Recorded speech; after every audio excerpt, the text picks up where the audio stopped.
Հարգելի թոշակառու, մեր պետության համար ո՞րն է ավելի օգտակար, որ դու ստանաս արժանապատիվ թոշակ, թե Փաշինյանի աշխատակազմի ղեկավարը աստղաբաշխական աշխատավարձ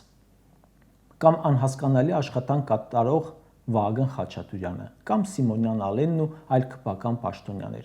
Քո թոշակը մի քանի տարի է չի բարձրանում, որովհետև Նիկոլ Փաշինյանի համար կարևոր է իր ու պաշտոն ունեցող մյուս քպականների աշխատավարձը։ Հիշեցնեմ, երբ Փաշինյանը աշխատում էր ընդդիմադիր падգամավոր վճարի դիմաց ու խորհրդարան էին բերել պաշտոնյաների աշխատավարձը բարձրացնելու նախագիծ,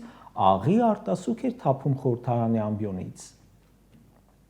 Ասում էր. ես իմ ուսուցչին ինչ պատասխան տամ, որը ցածր աշխատավարձ է ստանում, ու ես բարձրացնում եմ իմ աշխատավարձը։ Կոպեկները հաշվող թոշակառուին ինչ պատասխան տամ։ Հիմա տալիս է պատասխանը։ Ժողովուրդ ջան, քո երջանկությունը, ասում է, քո աշխատավարձի թոշակի մեջ չէ, քո երջանկությունը կառավարության ծախսերի մեջ է, Ալենենց ճոխ գործուղումների մեջ է, քո հաշվին իրենց գնած տների ու դղյակների մեջ է։